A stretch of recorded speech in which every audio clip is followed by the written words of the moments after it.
हे hi hello नमस्ते सर्वांना कसं काय तर आज माझ्या नवीन ब्लॉगमध्ये सर्वांना स्वागत आहे. मग जायचं कुठं होतं म्हणजे जरा आज कोल्हापूरला का म्हणजे तर अभिषेक भाऊ त्यांच्या घरातल्या गणपतीत ठरवायसाठी. मग जाता जाता थोडं काम होतं कुठं म्हणजे तर राणीच्या नमा युनिव्हर्सिटीला. मग सुटलं की काम संपवून कुठं म्हणजे तर कोल्हापूरसाठी.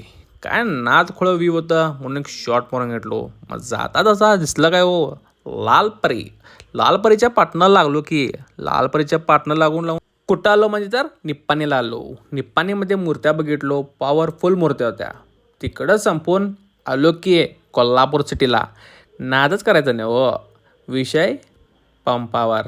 मग त्यानंतर आलो की बापट कॅम्पमध्ये. इथं जर बघितलो तर पुरं बापट कॅम्प गणपती बाप्पानं भरलेले हो म्हणजे तर तेवढे मूर्तिकार होते इथं. इकडं बघायचं का तिकडं बघायचं बघा किती मूर्ती होते आणि ह्यांच्या पाठीमुळे जे मेहनत राहतं आहे त्यांना सल्यूट आहे हो. त्यानंतर अशा मूर्त्या होऊन येतात.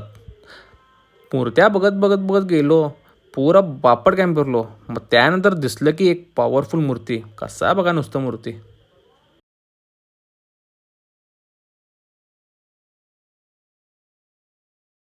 पुरं बापट कॅम्प फिरलो खरं अभिषेक भाऊचं सिलेक्शन काय थांबलं नव्हतं. अभिषेक भाऊ म्हटलो भाऊ मला फुल भूक लागलं आहे चल पहिला जेवणाला जाऊया. जेवण केलो आणि सुटलो बघा बेळगावला. भेटूया नेक्स्ट ब्लॉगमध्ये. जय हिंद जय भारत.